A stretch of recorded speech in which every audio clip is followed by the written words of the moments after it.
Chapter 1.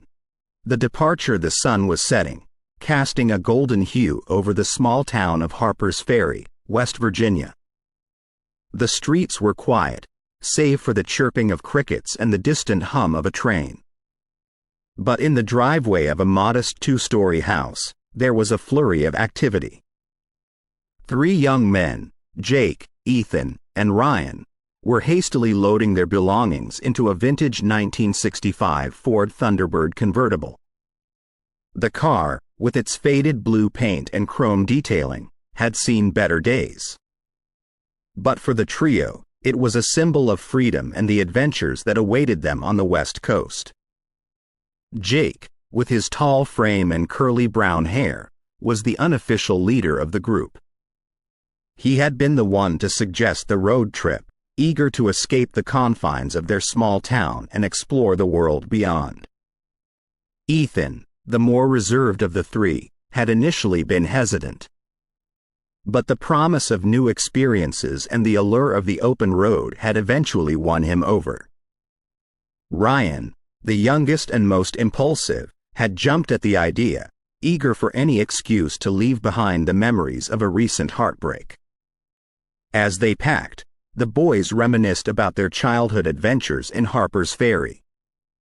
From climbing the steep cliffs overlooking the Potomac River to exploring the historic Civil War battlefields, they had shared countless memories. "Do you remember the time we got lost in the woods during that camping trip?" Ethan asked, a hint of nostalgia in his voice. Jake laughed. "How could I forget? We were out there for hours, and Ryan was convinced we were going to be eaten by bears." Ryan rolled his eyes. "I was 10, okay? And for the record, there are bears in those woods." The memories flowed freely, each one a testament to their unbreakable bond. But as the sun dipped below the horizon, a sense of unease began to settle over the group. The road ahead was unknown, and while they were eager to embark on their journey, there was no denying the fear of the unknown. Jake, sensing the mood, clapped his hands together. "All right, guys, let's get a move on. We've got a long drive ahead of us." The engine roared to life, its deep rumble echoing through the quiet streets. The boys exchanged one last look, a mix of excitement and trepidation, before pulling out of the driveway. The journey had begun. As they drove, the familiar landmarks of Harper's Ferry faded into the distance, replaced by the vast expanse of the open road. The highway stretched out before them, a seemingly endless ribbon of asphalt that promised new adventures at every turn. But as the hours passed and night began to fall, the mood in the car shifted. The excitement of the journey was replaced by a growing sense of unease. The darkness outside seemed to close in on them, and every shadow and rustle of leaves sent shivers down their spines. Ethan, who was driving, kept glancing nervously in the rearview mirror. "Do you guys feel like we're being watched?" he asked, his voice barely above a whisper. Jake and Ryan exchanged worried glances. "Don't be ridiculous," Jake said, trying to sound more confident than he felt. "It's just your imagination playing tricks on you." But as they continued to drive, the feeling of being watched grew stronger. Every time they passed a car on the road, they couldn't shake the feeling that the driver was staring at them, tracking their every move. Suddenly, a loud bang echoed through the night, and the car swerved violently. Ethan struggled to regain control, but it was too late. The Thunderbird skidded off the road, crashing into a tree with a deafening crash. The world went black. When Jake came to, he was greeted by the sight of the mangled wreckage of the car. Ethan and Ryan were unconscious, their bodies slumped against the dashboard. Blood trickled down Ethan's forehead, and Ryan's arm was bent at an unnatural angle. Panic set in as Jake tried to free himself from the wreckage. His heart raced, and every breath was a struggle. But as he looked around, he realized that the crash was the least of their worries. They were no longer on the familiar highway. Instead, they were surrounded by a dense, dark forest. The trees loomed overhead, their branches reaching out like gnarled fingers, ready to snatch them up. And in the distance, a faint light flickered, casting an eerie glow over the forest floor. As Jake's eyes adjusted to the darkness, he realized that the light was coming from a small cabin. With no other options, Jake knew they had to seek help. But as he approached the cabin, a chilling realization set in. They were not alone. From the shadows, figures began to emerge. Their faces were pale and gaunt, their eyes hollow and lifeless.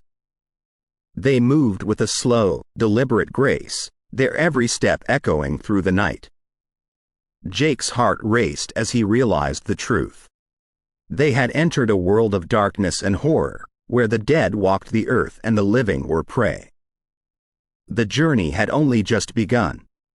Chapter 2.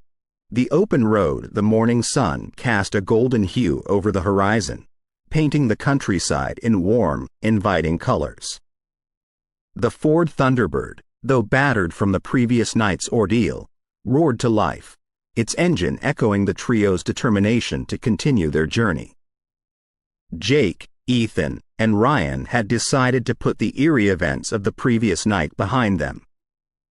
The open road beckoned, and they were eager to make up for lost time. With the windows down and the wind in their hair, they set off, the vast expanse of the American countryside stretching out before them. As they drove, the landscape changed from dense forests to rolling hills and vast fields of golden wheat. The beauty of the countryside was a stark contrast to the dark, foreboding forest they had left behind. It was as if they had entered a different world, one where the horrors of the previous night were nothing more than a distant memory. They made frequent stops along the way, drawn to the various roadside attractions that dotted the highway.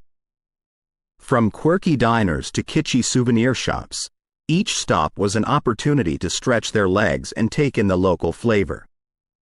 At one such stop, a dilapidated barn that had been converted into a makeshift museum, they came across a collection of old photographs. The black and white images depicted scenes from a bygone era, from smiling families posing in front of their homes to farmers working the fields. But as they flipped through the photos, one image caught their attention. It was a group photo, taken in front of the very barn they were standing in. The faces in the photo were familiar, eerily so. It was them, Jake, Ethan, and Ryan, dressed in old-fashioned clothing, posing with a group of strangers.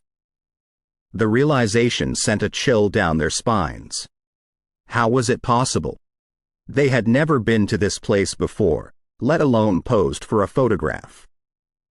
The image seemed to mock them, a cruel reminder of the otherworldly forces at play. Shaken, they left the barn, eager to put as much distance between them and the haunting photograph as possible. But as they drove, the mood in the car grew somber. The weight of their shared experiences, both past and present, hung heavy in the air. They began to share stories from their childhood, tales of ghostly apparitions and unexplained phenomena. Each story was more chilling than the last, a testament to the dark forces that seemed to follow them wherever they went. Ethan spoke of a time when he had been home alone, only to hear the unmistakable sound of footsteps in the hallway. When he had mustered the courage to investigate, he had found nothing, save for a cold breeze that seemed to come from nowhere. Ryan recounted a tale of a shadowy figure that had appeared in his bedroom one night, its face obscured by darkness. He had been paralyzed with fear, unable to move or scream, until the figure had vanished into thin air. Jake, always the skeptic, had dismissed their stories as nothing more than childhood fantasies.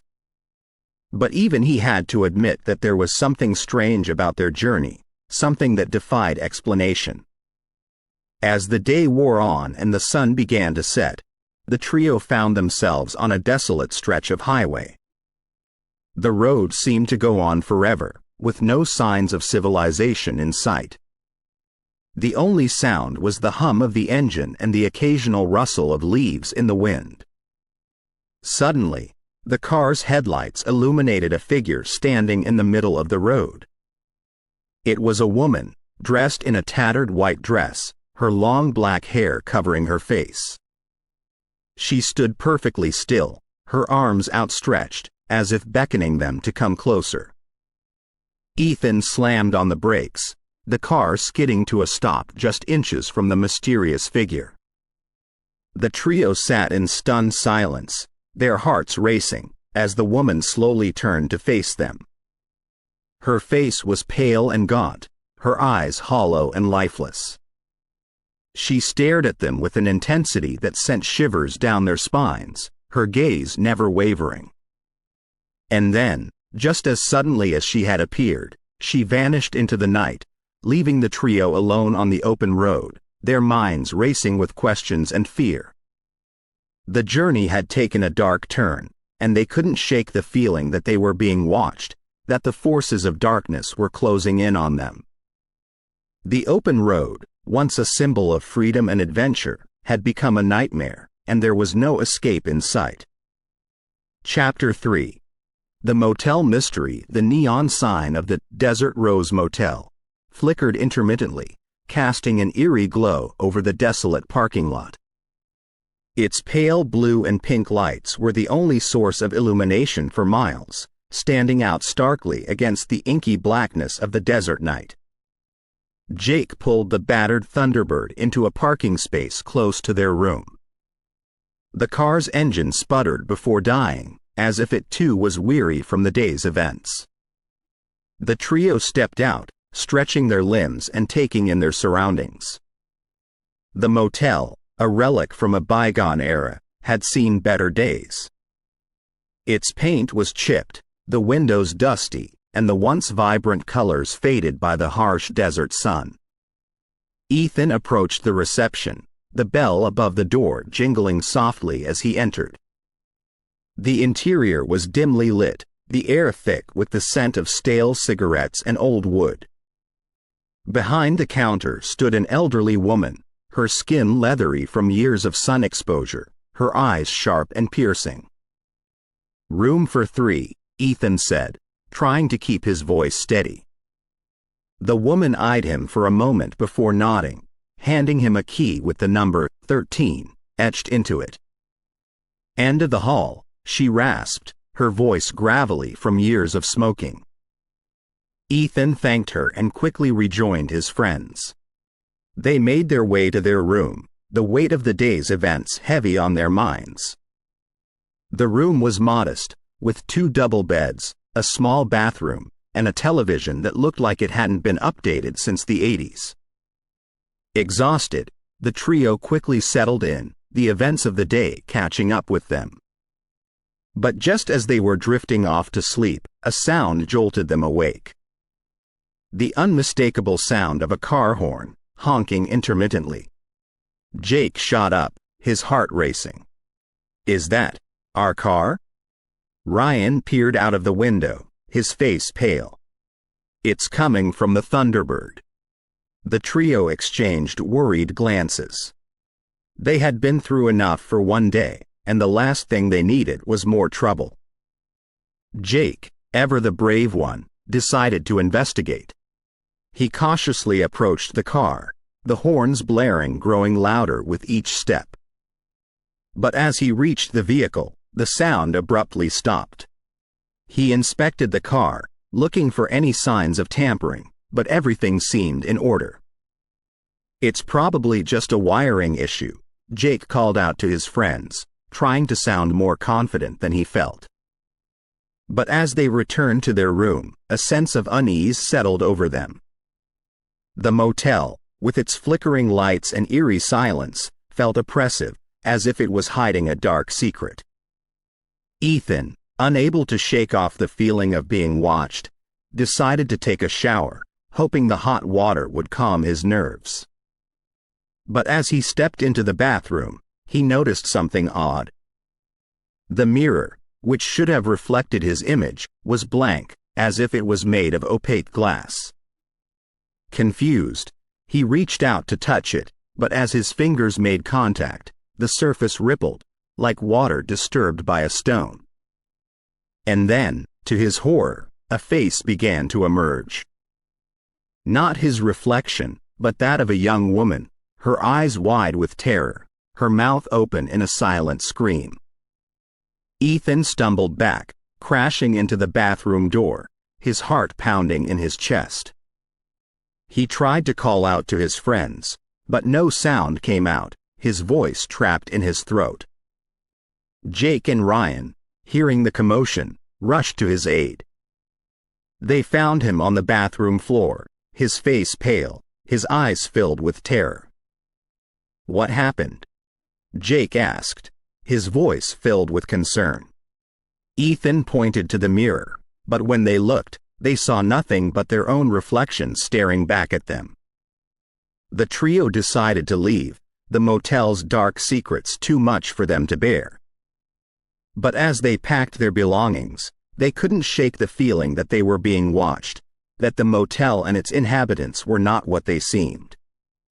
And as they drove away, the neon sign of the Desert Rose Motel flickered one last time, casting an eerie glow over the desolate parking lot, a silent witness to the horrors that had taken place within its walls.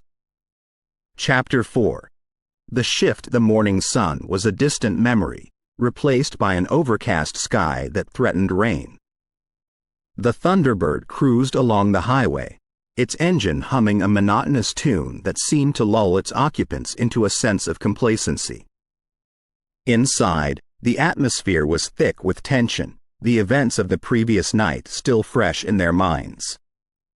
Ethan and Ryan, exhausted from the ordeal, had succumbed to sleep, their heads resting against the window, their breathing deep and even. Jake, however, remained vigilant, his hands gripping the steering wheel, his eyes scanning the road ahead. But as the miles rolled by, a strange sensation began to creep over him. The landscape outside seemed to blur, the colors melding together in a dizzying array of shapes and patterns.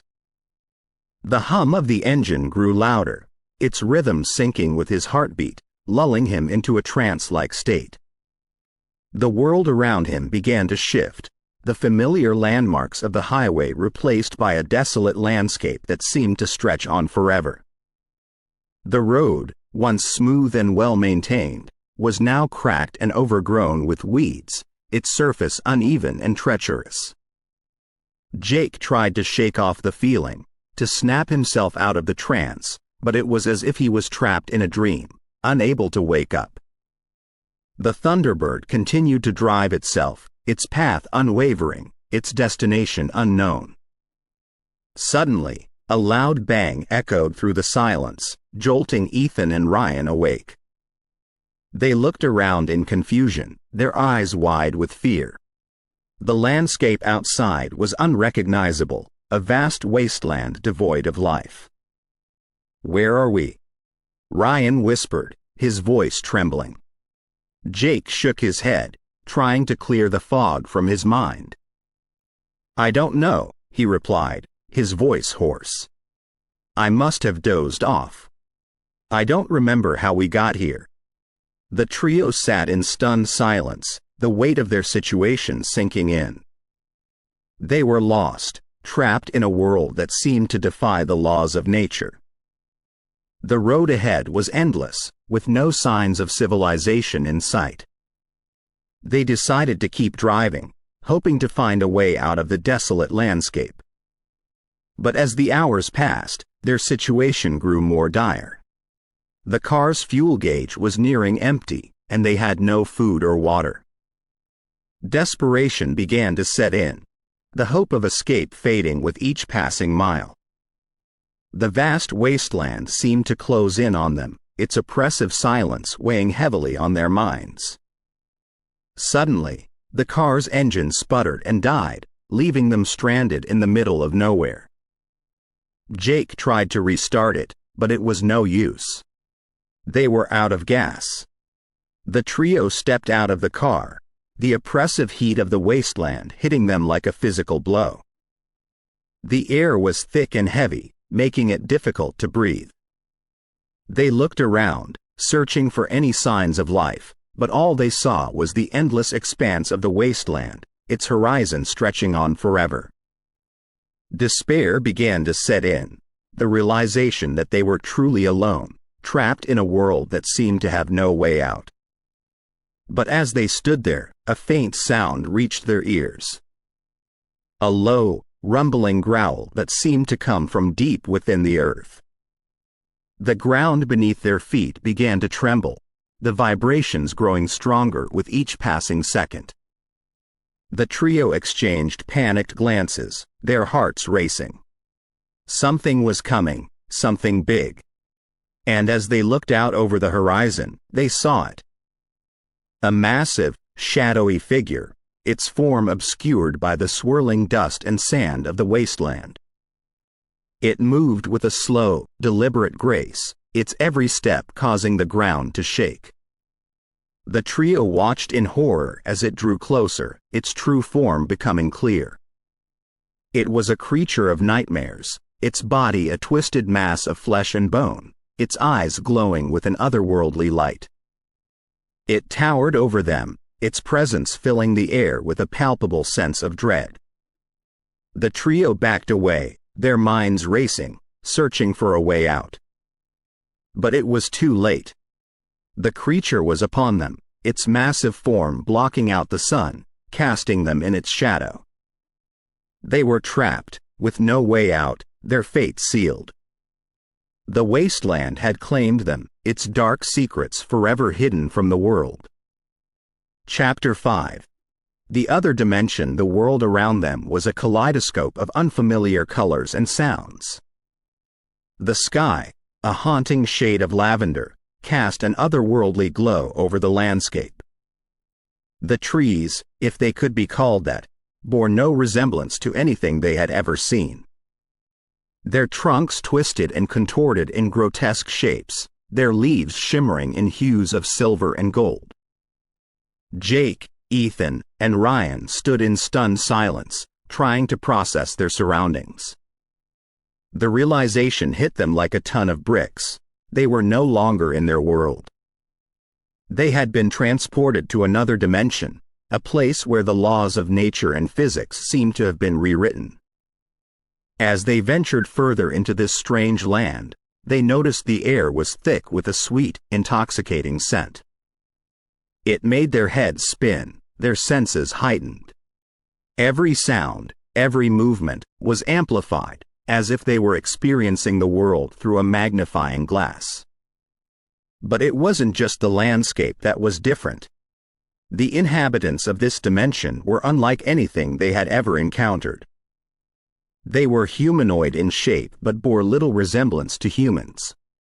Their skin was a pale shade of blue, their eyes large and almond-shaped, glowing with an inner light. They moved with a grace and fluidity that seemed almost supernatural. The trio tried to communicate with them, but it quickly became apparent that they spoke an unfamiliar language. Their words were melodic, their sentences punctuated with musical intonations. But their meaning was lost on the boys. However, it wasn't just the language barrier that posed a problem. The inhabitants of this dimension were openly hostile towards them. They were met with suspicious glares and aggressive postures, their every move watched with hawk-like intensity. Jake, always the diplomat, tried to extend an olive branch. He approached one of the inhabitants, his hands raised in a gesture of peace. But his efforts were met with aggression. The being lunged at him, its fingers elongated into sharp claws, its mouth open in a snarl. Ethan and Ryan rushed to his aid, but they were quickly overwhelmed. The inhabitants of this dimension were not only hostile but possessed strength and agility that seemed superhuman. The trio found themselves surrounded, outnumbered, and outmatched. But just when it seemed all hope was lost, a voice rang out, clear and commanding. The inhabitants immediately stopped, turning their attention to the source of the sound. A figure emerged from the crowd, its presence demanding attention. It was taller than the rest, its features more refined. It wore a cloak made of shimmering fabric, its hood obscuring its face. It approached the trio, its movements deliberate and measured. The hooded figure spoke, its voice deep and resonant. And to the trio's surprise, it spoke in English. "Who are you? Why have you come here?" Jake, still reeling from the attack, tried to find his voice. We don't know. We were on a road trip, and then, we ended up here." The hooded figure seemed to ponder this for a moment. "You are not from this dimension. You are outsiders." Ethan nodded. "Yes, we're from Earth. We don't know how we got here. We just want to go home." The hooded figure seemed to consider this. "You have entered our dimension by mistake. But leaving will not be easy. The portal between our worlds is unstable. It could be deadly." Ryan's voice trembled with fear. "So, we're trapped here?" The hooded figure nodded. "For now. But there may be a way. Come with me." The trio exchanged wary glances but decided to follow the hooded figure. They had no other choice. As they ventured deeper into this strange land, they couldn't shake the feeling that they were being watched, that the inhabitants of this dimension had their own plans for them. The journey had taken a dark turn, and the path ahead was uncertain. But one thing was clear: they were no longer in their world, and getting back would be no easy feat. Chapter 6. The hostile town. The town, if it could be called that, loomed ahead, its silhouette dark against the lavender sky. The buildings, made of a strange, shimmering material, seemed to pulse with an inner light, casting eerie shadows on the cobblestone streets. The air was thick with tension, a palpable sense of unease that seemed to permeate every corner. Jake, Ethan, and Ryan approached cautiously, their senses on high alert. The streets were eerily quiet, the only sound the soft whisper of the wind and the distant murmur of voices. Every now and then, they would catch a glimpse of a figure darting in and out of the shadows, their movements furtive and suspicious. The trio made their way to what appeared to be the town's main square, hoping to find someone who could help them. But as they entered, they were met with hostile stares and whispered conversations. It was clear that the locals were wary of strangers, especially ones who looked as out of place as they did. Desperate for answers, they decided to enter a nearby grocery store. The interior was dimly lit, the shelves lined with unfamiliar products. The air was thick with the scent of spices and herbs, a heady mix that made their heads spin. As they browsed the aisles, trying to make sense of their surroundings, they were approached by a group of locals. Their faces were a mask of anger and suspicion, their postures aggressive. "What are you doing here?" one of them demanded, his voice dripping with venom. Jake tried to defuse the situation, his voice calm and measured. "We're just looking for some supplies. We mean no harm." But his words fell on deaf ears. The locals, their numbers growing by the minute, began to close in on them, their intentions clear. The trio was in danger, and they needed to get out, fast. Ethan, thinking quickly, grabbed a jar from one of the shelves and hurled it at the nearest attacker. The jar shattered on impact, sending shards of glass flying. The distraction was enough to give them a head start, and they bolted for the exit. But the locals were hot on their heels, their shouts echoing through the streets. The trio ran, their breaths coming in ragged gasps, their hearts pounding in their chests. Every corner they turned, every alleyway they ducked into, the mob was there, relentless in their pursuit. Desperate to find a hiding place, they stumbled upon an old barn on the outskirts of town. The wooden structure, its paint chipped and faded, seemed to have been abandoned for years. They quickly made their way inside, barricading the door behind them. The interior of the barn was dark and musty, the air thick with the scent of hay and old wood. They huddled together, their breaths shallow, their ears straining for any sign of their pursuers. Outside, the shouts grew louder, the mob closing in on their location. The trio knew it was only a matter of time before they were found. They needed a plan, and fast. Ryan, his eyes darting around the barn, spotted a trapdoor in the corner. "There," he whispered, pointing. "Maybe there's a way out." They made their way to the trapdoor, prying it open with their hands. Beneath, a set of rickety stairs led down into the darkness. Without a second thought, they descended, hoping to find a way out. But as they ventured deeper into the underground tunnel, they realized that they were not alone. The walls seemed to pulse with an inner light, revealing the twisted, contorted shapes of the inhabitants of this dimension. They moved with a slow, deliberate grace, their eyes glowing with an otherworldly light. The trio was trapped, with no way out. The hostile town above, the creatures below. Their situation was dire, and their fate uncertain. But one thing was clear: they were no longer in their world, and getting back would be no easy feat. Chapter 7. The amulet's power. The dim, flickering light of a single lantern illuminated the underground chamber. The walls, damp and cold, seemed to close in on Jake, Ethan, and Ryan as they huddled together, the weight of their situation pressing down on them. The eerie silence was punctuated only by the distant, muffled sounds of the creatures that lurked in the shadows. As hopelessness threatened to consume them, Ethan's hand brushed against something cold and metallic in his pocket. Pulling it out, he revealed a small, intricately designed amulet. The pendant, made of a deep blue stone, was encased in a silver frame, its surface etched with symbols that seemed to dance and shimmer in the lantern's light. "This," Ethan began, his voice trembling, "was given to me by my aunt before we left. She said it had been passed down through our family for generations and was said to possess protective powers."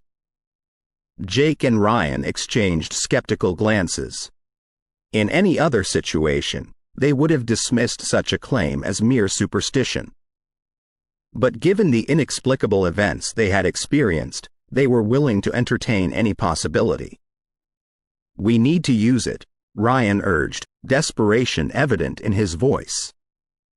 "If there's even a chance it can help us get back home, we have to try."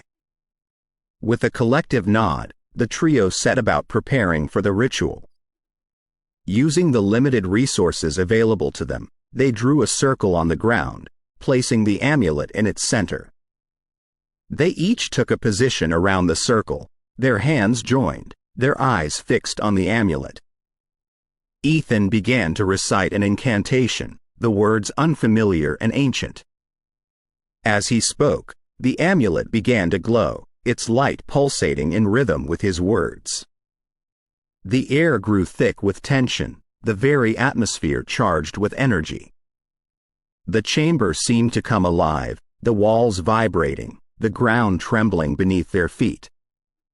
The trio's voices rose in unison, their words echoing through the chamber, growing louder and more insistent with each repetition. But just as the ritual reached its climax, the amulet's glow began to fade. The energy that had filled the chamber dissipated, leaving behind an oppressive silence. The ritual, it seemed, had failed. The trio slumped to the ground, exhaustion and despair etched on their faces. They had placed all their hopes on the amulet, and it had let them down. "We're trapped," Jake whispered, his voice hollow. "There's no way out." But as they sat there, wallowing in their defeat, a soft, melodic voice echoed through the chamber. "Do not despair," it said. "The amulet's power is not lost. It merely needs to be awakened." The trio looked around, searching for the source of the voice. But the chamber was empty, save for the flickering lantern and the now dormant amulet. "Who are you?" Ethan called out, his voice filled with a mix of hope and fear. "I am the guardian of the amulet," the voice replied. "It has been in my family for generations, passed down from one guardian to the next. Its power is real, but it needs to be unlocked." The trio exchanged glances, hope rekindling in their eyes. "How do we unlock it?" Ryan asked, his voice filled with urgency. "You must believe," the voice replied. "The amulet's power is tied to your faith. Doubt and fear will only weaken it. You must trust in its abilities and in yourselves." With renewed determination, the trio set about preparing for the ritual once more. This time, they approached it with unwavering faith, their belief in the amulet's power unshakable. As they began the incantation, the amulet's glow returned, brighter and more intense than before. The chamber was filled with a blinding light, its intensity growing with each passing second. And then, just as suddenly as it had begun, the light faded, leaving the trio alone in the chamber, the amulet's glow now a soft, steady pulse. They looked around, their surroundings unchanged. The ritual, it seemed, had once again failed. But as they prepared to leave, a soft breeze began to blow, carrying with it the familiar sense of their hometown. The walls of the chamber began to dissolve, replaced by the familiar sights and sounds of their world. The amulet, it seemed, had worked after all. They were home. The trio embraced, tears of joy streaming down their faces. They had faced unimaginable horrors and had emerged victorious, their bond stronger than ever. But as they made their way back to the Thunderbird, the amulet's glow fading with each step, they couldn't shake the feeling that their journey was far from over. The other dimension, with its dark secrets and hidden dangers, would forever haunt their dreams, a constant reminder of the thin line between reality and the unknown. Chapter 8. The wise elder. The town, with its twisted architecture and hostile inhabitants, was a maze of narrow alleyways and hidden courtyards. As Jake, Ethan, and Ryan navigated its labyrinthine streets, they couldn't shake the feeling of being watched. Every shadow seemed to move, every whisper carried a threat. It was in one such alleyway, hidden from the prying eyes of the town's inhabitants, that they stumbled upon him. An old man, his skin weathered and lined with age, his eyes a deep shade of blue that seemed to hold the wisdom of the ages. He sat cross-legged on the ground, a simple wooden staff by his side, his gaze fixed on the trio. To their surprise, he spoke in English, his voice raspy but clear. "You are not from here," he stated, more a fact than a question. Jake nodded, taking a cautious step forward. "We're lost. We don't know how we got here, and we don't know how to get back." The old man studied them for a moment, his gaze piercing. "You have entered through the spectral portal," he said. "A gateway between dimensions, a bridge between worlds."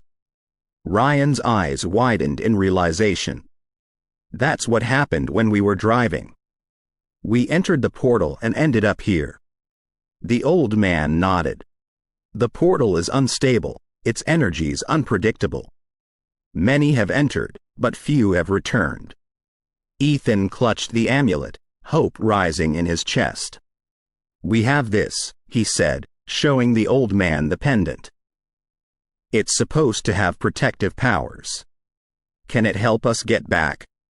The old man's eyes lit up with recognition.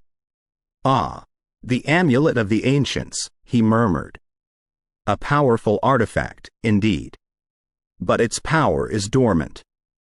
To awaken it, you must find the 3 sacred stones." Jake frowned, confusion evident on his face. "Sacred stones?" The old man nodded. "The amulet draws its power from the stones. They are scattered throughout this dimension, hidden in places of great danger.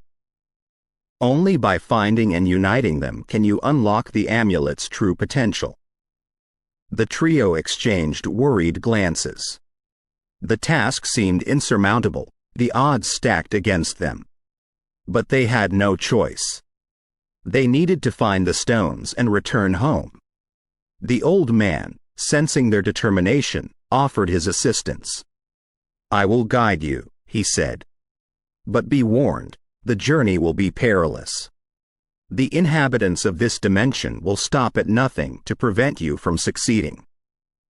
With the old man leading the way, the trio set out on their quest. The town, with its hostile inhabitants, was soon left behind, replaced by a vast, desolate landscape. The ground was rocky and uneven, the sky a constant shade of twilight. As they ventured deeper into this strange land, they encountered creatures beyond their wildest nightmares. Twisted, grotesque beings that seemed to defy the laws of nature. But with the old man's guidance, they were able to navigate the dangers, their resolve growing stronger with each challenge. But as the days turned into weeks, their supplies dwindled, their energy waned. The weight of their situation pressed down on them, hope fading with each passing day. It was during one such moment of despair that they stumbled upon the first stone.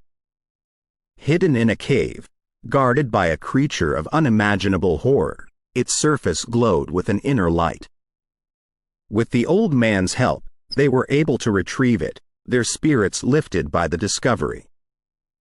With renewed determination, they continued their quest, facing challenges that tested their limits, both physically and mentally. But with each stone they found, their bond grew stronger, their belief in themselves unshakable. And as they stood, the 3 stones in their possession, the amulet glowing with a power that seemed to pulse with life, they knew that their journey was far from over. The spectral portal awaited, its energies unpredictable, its dangers unknown. But with the old man's guidance and the amulet's power, they were ready to face whatever challenges lay ahead. The journey home was within reach, and they were determined to see it through to the end. Chapter 9. The quest for the stones, the vast expanse of the other dimension stretched out before them, a tapestry of alien landscapes and treacherous terrains. The lavender sky, ever present, seemed to cast a perpetual twilight, bathing everything in an eerie glow. The trio, guided by the old man's wisdom, embarked on their quest for the sacred stones, their path fraught with danger at every turn. The first stone, according to the old man, was located in the Forest of Whispers. A dense, sprawling woodland, its trees bore no leaves, their branches instead adorned with delicate, crystalline structures that tinkled softly in the wind. But the beauty of the forest was deceptive. The whispers, from which the forest derived its name, were ever present, their source unknown. These murmurs, soft and insidious, seemed to worm their way into one's mind, sowing seeds of doubt and fear. As they ventured deeper into the forest, the whispers grew louder, more insistent. Jake, his resolve wavering, began to hear voices of loved ones, their words dripping with disappointment and reproach. Ethan, on the other hand, was tormented by memories of past failures, each mistake magnified, each regret amplified. Ryan, the youngest of the trio, heard the mocking laughter of peers, their taunts cruel and relentless. But it was the old man who seemed most affected. His steps faltered, his gaze distant, as if lost in a memory. The trio, concerned, approached him, their own fears momentarily forgotten. "They are the voices of the past," the old man whispered, his voice trembling. "The forest feeds on regrets, on memories best forgotten." Determined to find the stone and escape the forest's insidious grip, the trio pressed on, their resolve strengthened by the old man's words.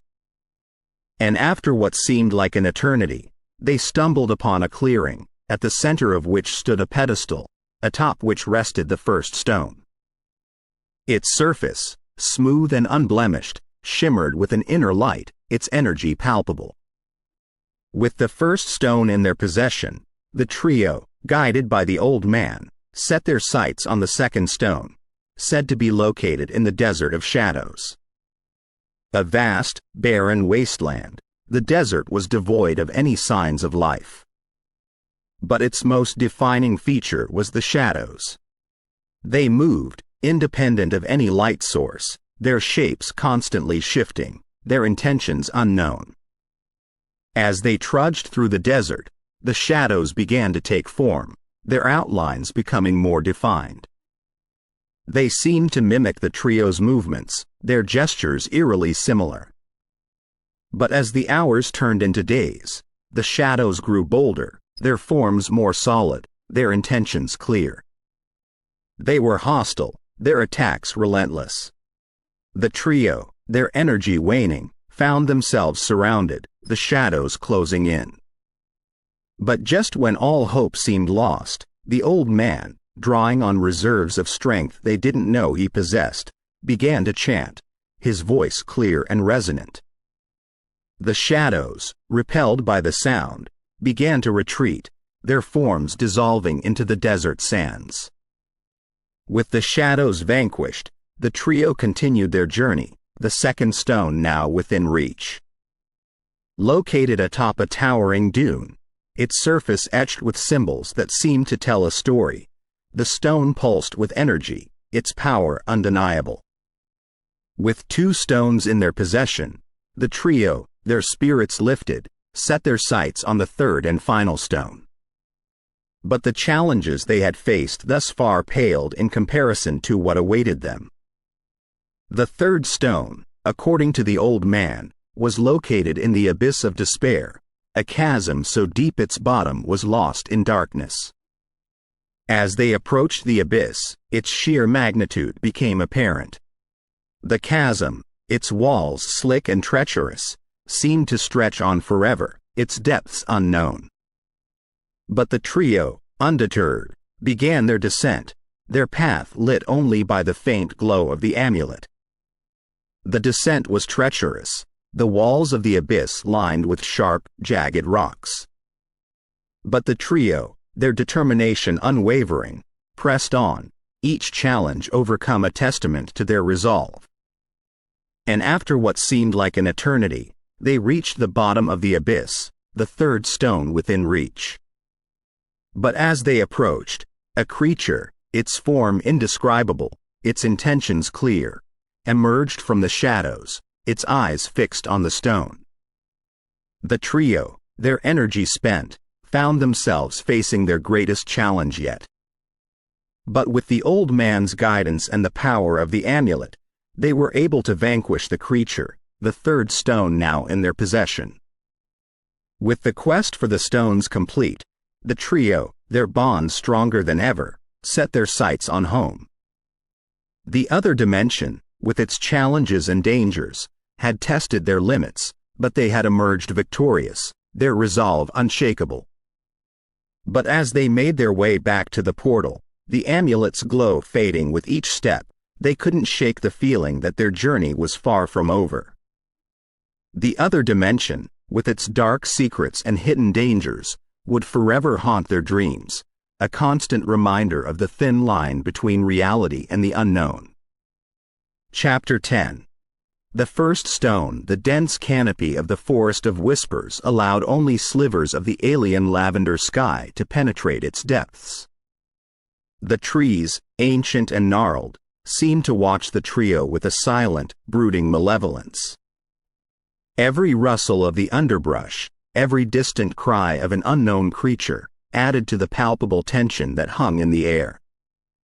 Guided by the old man's cryptic directions, Jake, Ethan, and Ryan ventured deeper into the forest, their senses on high alert. The whispers, soft and insidious, seemed to grow louder with each step, their origins a mystery that sent shivers down their spines. Suddenly, Ethan, leading the way, halted in his tracks. Before them lay a clearing, bathed in an eerie, luminescent glow. At its center stood a stone pedestal, and atop it, the first sacred stone. Its deep blue hue seemed to pulse with an inner light, casting dancing shadows on the forest floor.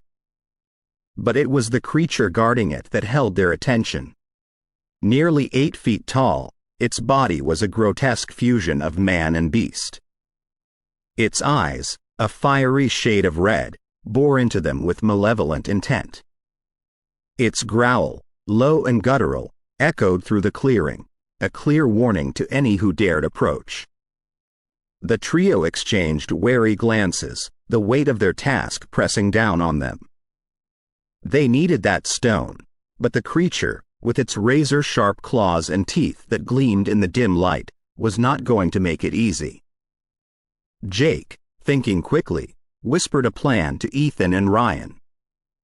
Using the dense underbrush as cover, they began to circle the clearing, their movements slow and deliberate.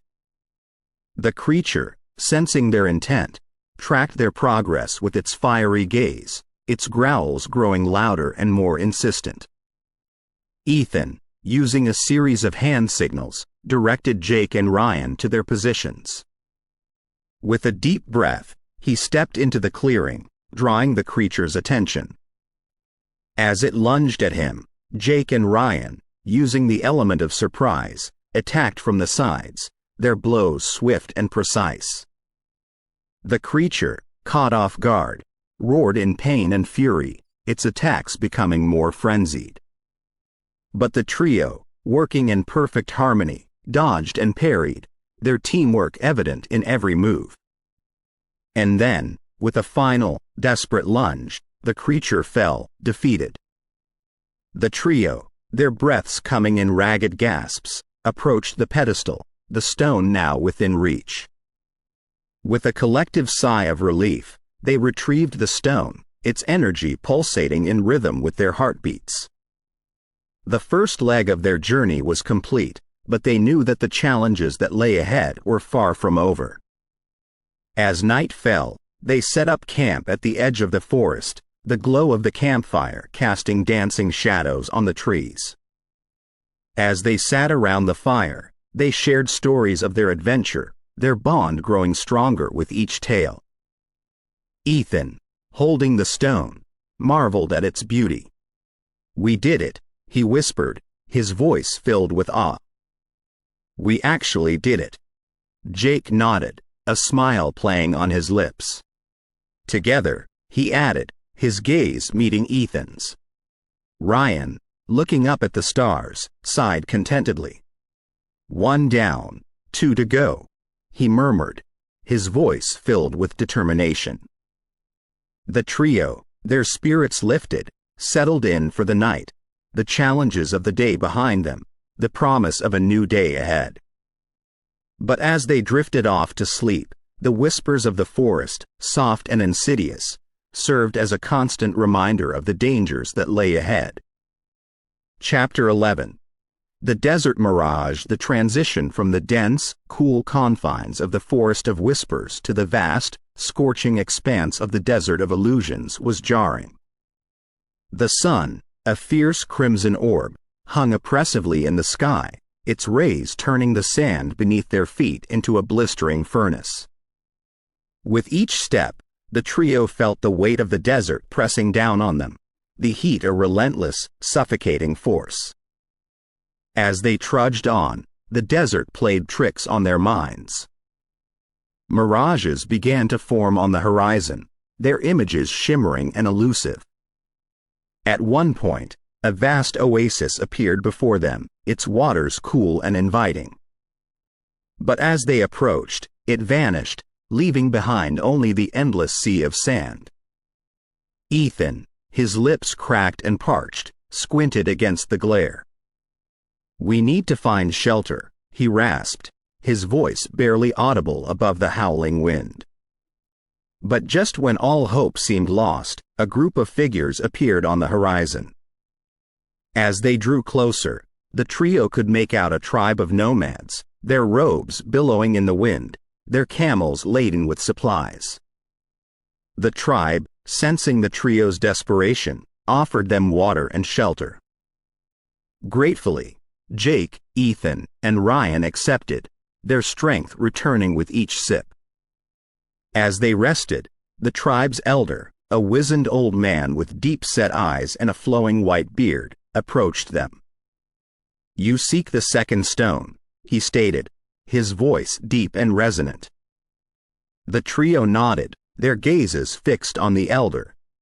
"It is said to be located in the heart of the desert," Jake replied, hope evident in his voice. The elder nodded. "The stone is real, but it is guarded by the spirits of the desert. Many have tried to retrieve it, but few have succeeded."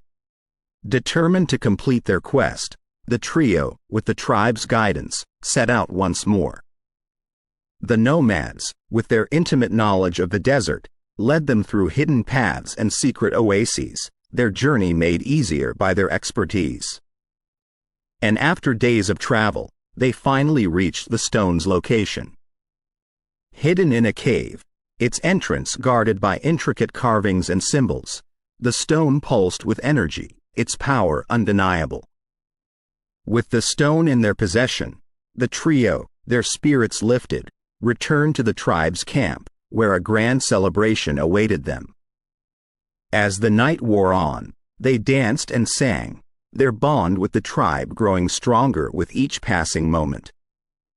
The tribe, in turn, shared stories of their culture and customs, their tales filled with adventure and intrigue. The trio, captivated by their host's hospitality, felt a deep sense of gratitude and respect. As dawn broke, the tribe bid them farewell, their journey far from over. But as they set out once more, the memories of the desert, with its challenges and dangers, would forever remain etched in their minds, a testament to the power of friendship and determination. Chapter 12. The mountain's peak, the desert of illusions, gave way to the towering, snow-capped peaks of the Obsidian Mountains. The range, known to few, was said to house the spirits of ancient warriors, their souls forever guarding the sacred stone. The final leg of their journey was going to be the most treacherous. The base of the mountain was deceptively serene, with a gentle incline and a smattering of greenery. But as they ascended, the terrain became more hostile. The path narrowed, the incline steepened, and the air grew thin, each breath a labor. Jake, leading the way with a rope tied around his waist, tested each foothold before advancing. Ethan and Ryan followed suit, their progress slow but steady. The cold was biting, the wind howling, its icy fingers threatening to pull them off the mountain. As they climbed higher, the dangers multiplied. Avalanches, triggered by the slightest disturbance, roared down the mountainside, their paths unpredictable and deadly. At one point, Ethan, his foot slipping on a patch of ice, found himself dangling precariously over a sheer drop. It was only Jake's quick reflexes, pulling him back to safety, that saved him. But it was the thin air that proved to be their greatest challenge. With each step, their lungs screamed for oxygen, their heads pounded, and their vision blurred. Ryan, the youngest and least experienced, struggled the most, his steps faltering, his strength waning. But the trio, their bond unbreakable, pressed on, their determination unwavering. And after days of grueling ascent, they finally reached the peak. The view, breathtaking in its beauty, stretched out before them, a vast expanse of snow and ice. At the very top, nestled in a bed of crystals, lay the final stone. Its surface, smooth and cool to the touch, pulsed with energy, its power undeniable. With the stone in their possession, the trio, their spirits soaring, began their descent. The challenges of the mountain, with its treacherous terrain and unpredictable dangers, were behind them, their journey nearing its end. But as they made their way down, the weight of their task pressing down on them, they couldn't shake the feeling that the greatest challenge still lay ahead. The spectral portal, with its unstable energies and unknown dangers, awaited, its pull irresistible. The trio, their bond stronger than ever, were ready to face whatever challenges lay ahead. The stones, with their ancient power and sacred energy, were the key to their return, their journey far from over. But with the wisdom of the old man and the power of the amulet, they were ready to face the unknown, their resolve unshakable. Chapter 13. The ritual. The night was dark and foreboding as the trio, guided by the old man's cryptic instructions, prepared for the ritual. The obsidian mountains, their peaks lost in the clouds, loomed over them, their presence a silent testament to the challenges they had overcome. The three sacred stones, arranged in a precise pattern, pulsed with energy, their light casting eerie shadows on the ground. Jake, his hands trembling, began to chant, his voice clear and resonant. The words, ancient and powerful, seemed to hang in the air, their energy palpable. Ethan and Ryan, their gazes fixed on the amulet, joined in, their voices harmonizing with Jake's. As the chant reached its crescendo, the amulet began to glow, its light blinding. The ground beneath them trembled, the air crackled with electricity, and the spectral portal, its edges shimmering and elusive, began to form. But just as they were about to step through, a horde of hostile locals, their faces twisted in rage, emerged from the shadows, their intentions clear. The trio, caught off guard, found themselves surrounded, the portal's pull growing stronger with each passing moment. The battle that ensued was fierce and brutal. The locals, armed with crude weapons and driven by an ancient hatred, attacked with relentless fury. Jake, Ethan, and Ryan, their backs to the portal, fought back, their moves swift and precise. But it was the amulet, with its ancient power and sacred energy, that proved to be their greatest weapon. With a flick of his wrist, Jake unleashed a wave of energy, knocking the locals off their feet.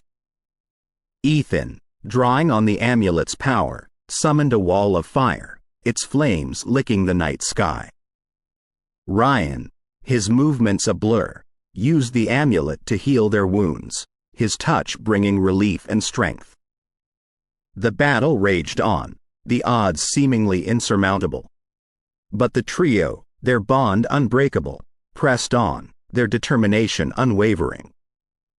And with a final, desperate push, they broke through the locals' ranks, the portal's pull irresistible.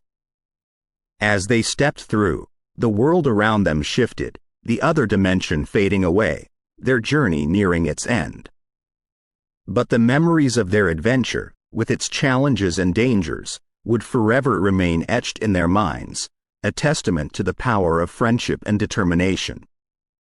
The spectral portal, with its unstable energies and unknown dangers, had tested their limits, but they had emerged victorious, their bond stronger than ever.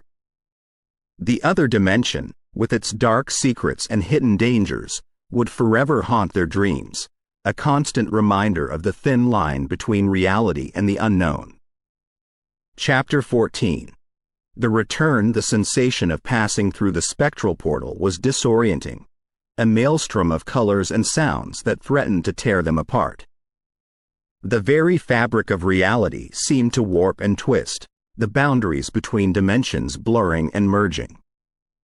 The trio clung to each other, the amulet's glow their only anchor in the chaos. And then, as suddenly as it had begun, it was over.